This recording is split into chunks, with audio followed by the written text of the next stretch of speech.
Oh, you bugger. Oh.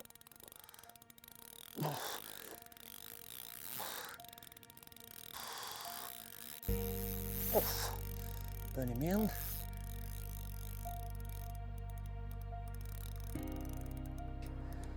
I think he's probably a young male common who wants to put a lot of distance between us. Oof. He's shaking his head. Right, you join us, ladies and gentlemen, in mid-scrap with a big carp. And what I want to do is hopefully try and land it and then sit down with you and talk about my top 5 tips to keep the big uns coming. Now, if you'll just allow me to try and land it, and we'll talk later.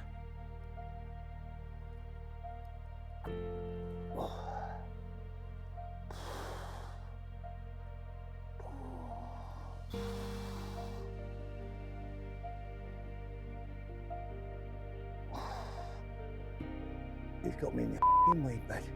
The little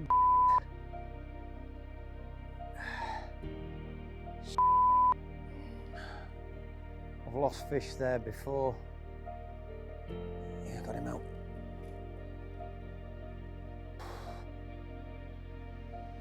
Oh, I got him out temporarily.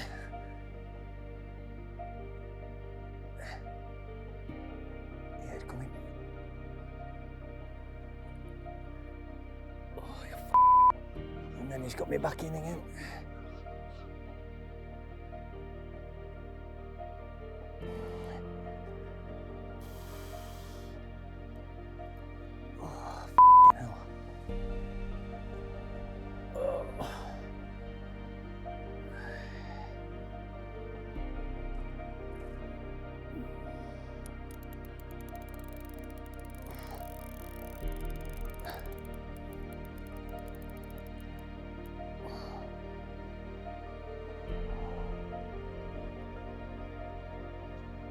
Oh, he's not massive, mate.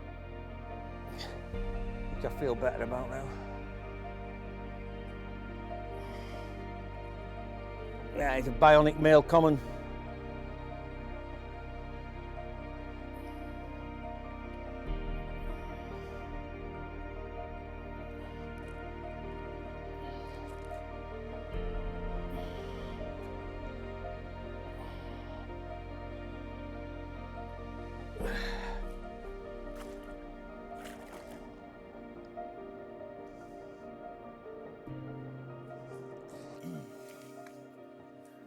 Well, here we go, ladies and gentlemen. We're just about to sit down and give you 5 handy tips on how to catch big carp, and was rudely interrupted by this bar of autumn gold at just over 31. It's a beautiful respite for the day. Always love a fish in the middle of the autumn day sun. But what I want to do is get a few photos of him, then get him back, sit down with you and talk about the big carp tips to keep them coming, because as always I've been very lucky this season and I've caught a lot of big fish, up to 48 the last few weeks. But let's for now just enjoy this bad boy. There he goes, there you go, in the middle. Watch him come through there. Right, just as I alluded to before we got interrupted by that lovely autumn gold common of just over 30 pound, I think it were, yeah, about 31 pound, beautiful fish. I want to talk to you about my top 5 tips to keep the big carp coming. Obviously I'll list them in a second, but I've had a very good late summer going into autumn. At the time of this shoot we come into the end of autumn, almost going into the winter months. And I've had some highlights. Probably the biggest highlight I've had is I had what I call the Holy Trinity, which had 3 consecutive bites, which produced a 43 pound leather, which was a stunning fish. And then whilst I was playing that, I had a take before I landed it, which was a 48.2 leather. And then while I was still floating on cloud 9, a few hours later, I had a 40 pound 12 mirror. So the older and uglier I get, I still get surprised by carp fishing. But one thing which doesn't surprise me is that big carp fishing is something that's design, not accident. So I'm going to run through my 5 tips, and basically the tips are this. The first one, I'll talk about access, which is pretty straightforward. The second one, I will talk about the one that doesn't get touched upon much, but it's mindset in relation to campaign fishing. The third one will be the bait application, which I've been known for many years, but it's a bit of a different slant. It won't be just simply ingredients to use and the like. It'll be more about placement and application of your bait. The fourth one, of course, is the tackle, and that is a massive importance, because tackle help to convert the chances. And the fifth one is what I call the real tough one, which is durability, and it's different to mindset, and I'll explain that in depth in a minute. Right, ladies and gentlemen, the first one that I'm going to talk about that we mentioned is access. And it's something that I've been noted for quite a while when people talk to me about why you're so successful, Holmesy. Success is something that's subjective anyway, but I always tell people it's time and access. But access is really the number one criteria about anybody being successful continually. And the reason why it's so important is because you can't catch a fish that's there. It seems very simplistic to say this, but I cut my teeth as a young budding Yorkshireman on Yorkshire waters where a 25-pound fish, I'd be dining out on it all winter. But I never lost sight of the fact that the biggest fish in the lake was the target. So when we are now in the world of social media, and every time someone clicks on the various TikTok, Facebook, whomever, whatever, Instagram, and sees Mr. Superstar with a huge fish, don't get despondent. It's all relative. One thing I would say to you is that if you want to catch nationally large fish, then you have to view England as your back garden. Now that's easy said than done when you're in your teens and you can't afford the petrol, you can't afford a car or whatever. Then you have to tailor down your expectations. But if you are wanting to catch big fish nationally, wherever you live in England, you should view the chance of being able to fish a syndicate water or a day ticket water or a water you've got to pre-book as anywhere within your reach. If you think about it realistically, I've had friends of mine who live in Edinburgh who recently caught a 60-pounder from Grenville. Now the difference in miles from Grenville to Edinburgh is quite a fair distance, believe me, but he's of the opinion that in order to catch a 60 he had to go there. So one thing I'm saying to you again is don't worry about the size of the fish you catch if you just want to catch the largest in the lake you're fishing.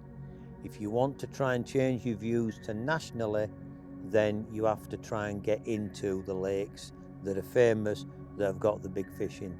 And that is something you've got to do on a long-term project. I'll give you an example. I'm in 4 syndicates, and I can't fish 4 syndicates all at once. On one of them, I've had a ticket probably for, 10 years now, and I've fished it just the once. Another one I've had a ticket for, I think this is my 2nd year, and I've not fished it yet. Now, I'm in a very fortunate position that I can afford to do that. But what I'm saying to you is look upon joining syndicates with big fish in as long-term projects. Sometimes it might take 3-4 years to get an opportunity to join them. So be selective, be vigilant, and do your due diligence so you've got some idea of what you want to catch and what your lake offers.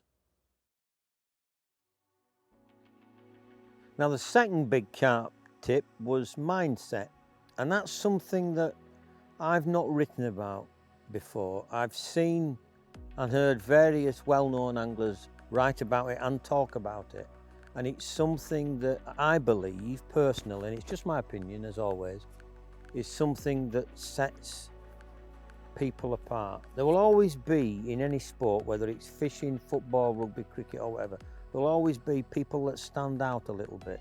And the one thing that I've learned over the years, I've been in lots of sports, is that some people are naturally gifted. Now, that doesn't mean that if you're not naturally gifted, you can't still be successful, because success is subjective. But the one thing which you can work on is mindset. And having worked in the industry, the other side of the camera, and been an editor for many years before I decided to come in front of the camera, I got to deal with a lot of carp anglers that were perceived as being very successful and perceived as catching big fish. And the one common denominator with all of them was they had the mindset. And this mindset is something that is, it's not something that's written in tablets of stone. It's not like Pythagoras' theory or the square root of 49 being 7 or whatever. It's not like that. What it is you have to work hard to try and narrow the field of your objectives. And I don't want to speak in riddles here. I'll give you an example that is personal to me about my autumn fishing. Those who will have read on Total Carp, the bi-monthly diary piece that I'm doing, will know that I've recently written about catching a lot of carp. I called it the numbers game, and it was where I had 80 fish, over 80 fish in 4 or 5 sessions. Now, for some people that's great, but for a guy who predominantly wants to catch big carp, I knew that what I was doing was I was catching shoal fish. And the objective of any big carp mentality is to come away from shoal fish and catch the big one or the big ones. Now they tend to be loners and they tend to be individual captures rather than multiple captures. So when I actually looked back and analysed in precise detail the tactics I were using and how I were fishing to catch all these 80 carp, I realised that my tactics had to change in order to catch the big ones. Now let's be honest, any guy that's catching that amount of fish, and they weren't all small fish, let's say they were an average size of about 25 up to 35 pounds, which are big fish, let's not beat about the bush. But for the big carp mindset, I knew that I had to change the tactics. Now, there aren't many people around who would change the tactics that were producing that many runs. A lot of people would think, well, if I keep getting runs, keep getting bites, eventually the big ones are going to come along. That's not a big carp mentality mindset. My mindset is, I don't want 20 runs a session. I want 2 runs or maybe 1 run, and I want the big carp. That mindset means you have to be that focused. Right, number 3 on the 5 tips to keep the big carp coming is probably the big box of fireworks, and that's bait application. Now, I don't want people to immediately start thinking that they're going to get 3 or 4 minutes of me talking about use ingredients A with ingredients B and then ingredients C. And no. What I'm talking about, that will be for another film. What I'm talking about now is the application of bait and how that's applied in relation to freebies, in other words, free offerings, and my hook bait. And the other thing as well, which is just important in bait application, is bait placement. Now, those who've listened to my ramblings over the years and read my diatribe will know that I've spoke a lot about various analogies of bait application. And the one that I always use and I keep coming back to is the cows in a field syndrome. And I describe it as such.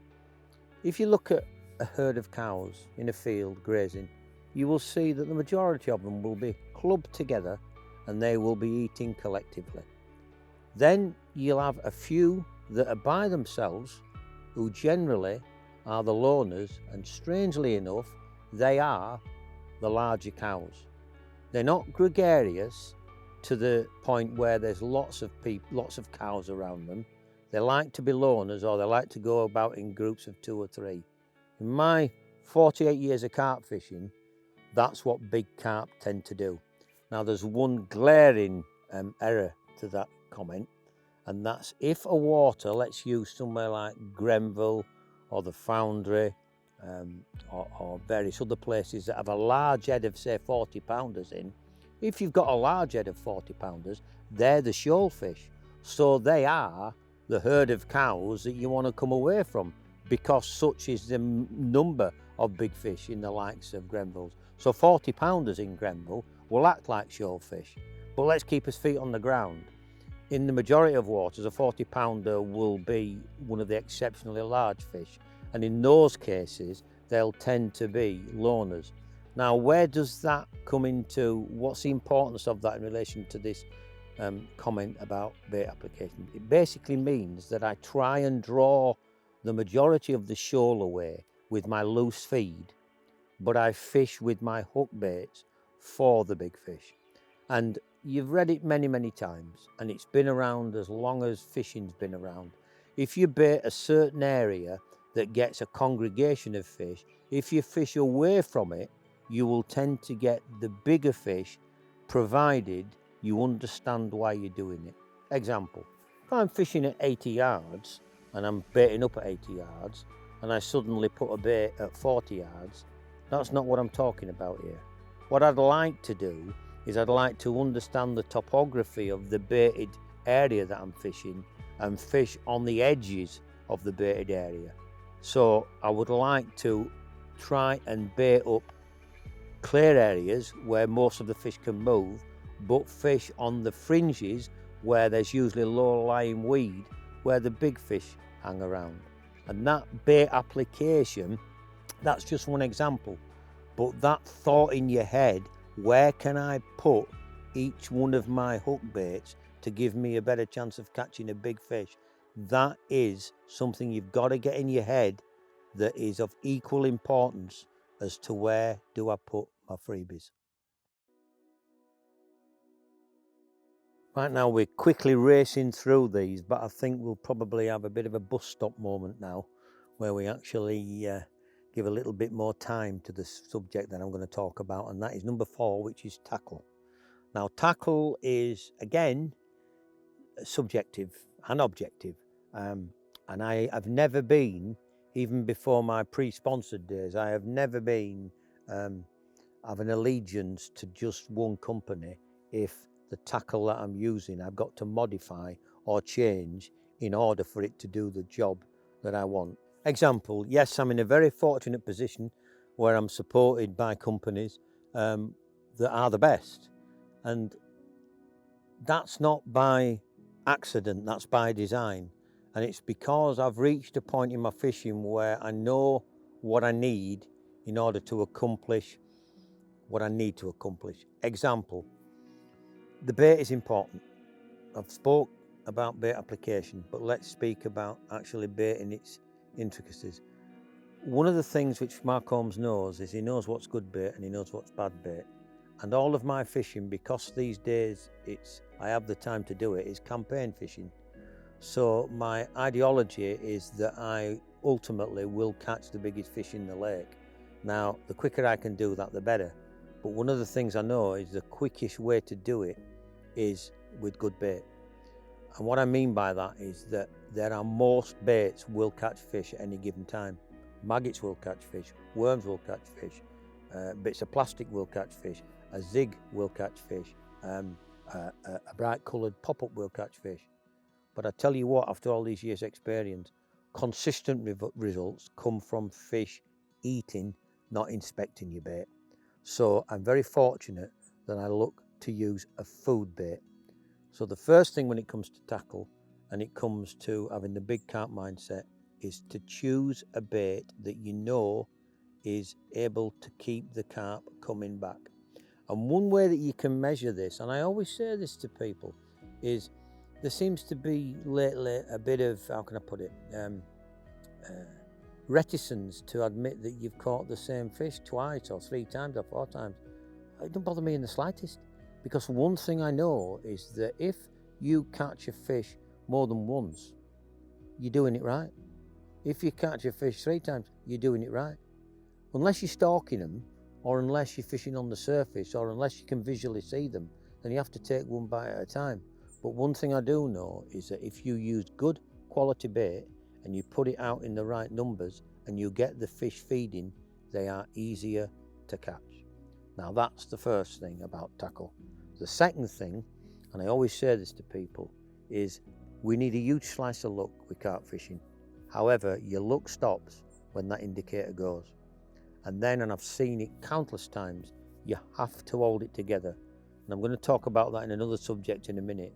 But one thing which is just as important as holding it together is having the tackle in your hands to deal with what you've hooked. So that basically means you'll never see Mark Holmes going into winter thinking, oh, I need to find my tackle down to get the bites.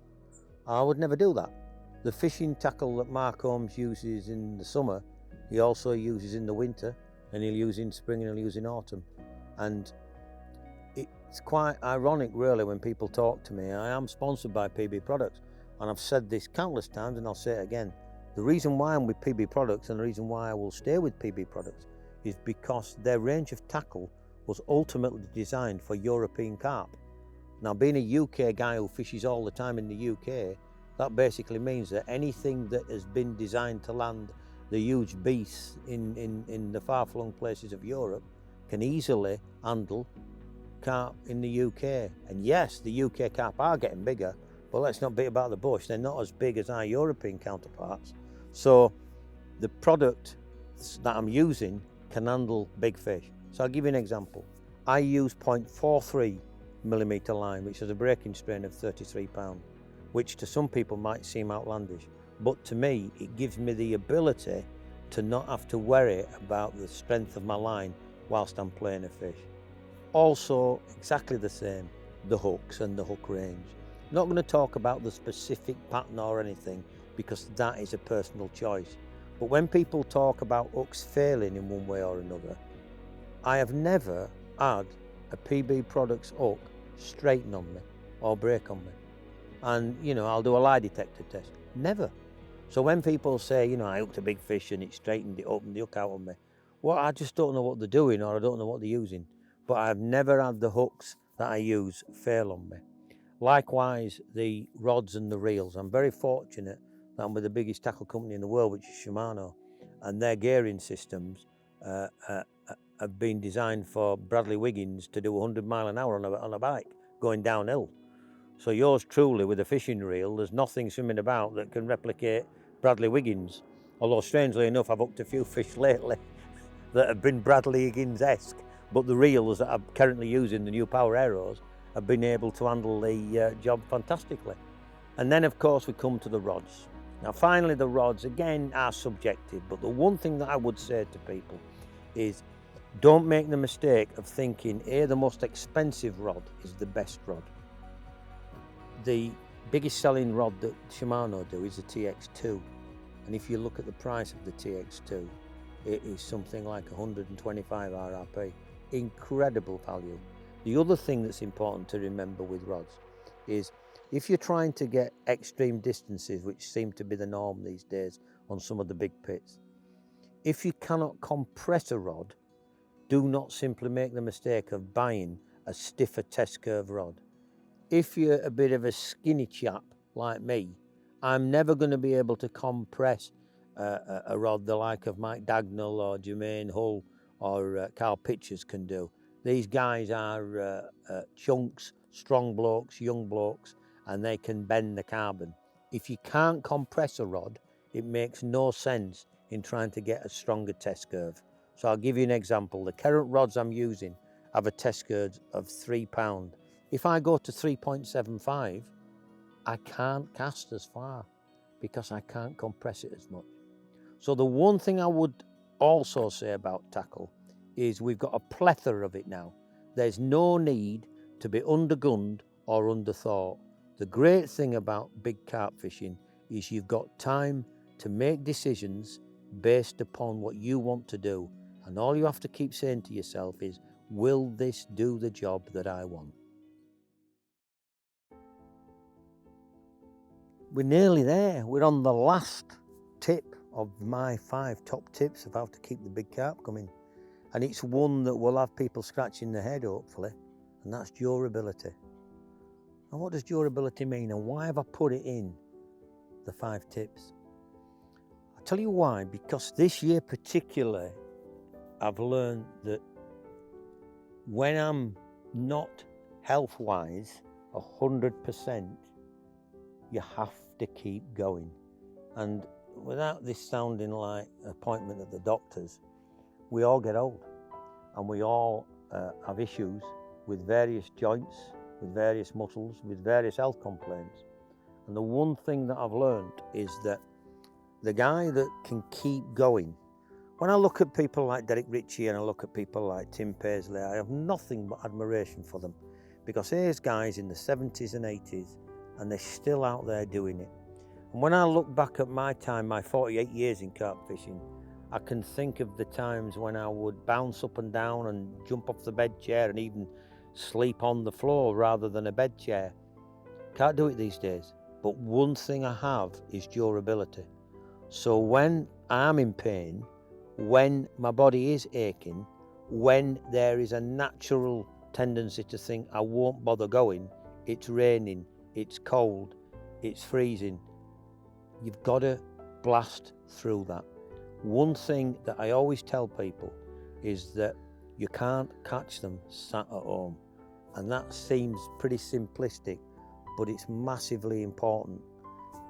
What I would say to you is that it is without a shadow of a doubt, as Gary Player once said with his golfing, the more I play, the luckier I get. And it's exactly the same with carp fishing. And that's why durability is important. Keep going. You can only quit once. Don't quit when you're big carp fishing. Just keep going, keep learning, and keep thinking that the objective is to catch a big carp. And the longer that you can keep going, the easier the pieces will start to fall in place. So I hope that we've now had all the 5 tips, and I hope that you understand that, of course, they're Mark Holmes' opinion, but they're based upon a lifetime of carp fishing where I've realised the importance of doing the important things well, and the peripheral things have to stay on the periphery.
Yeah, that's definitely another 30 pounder.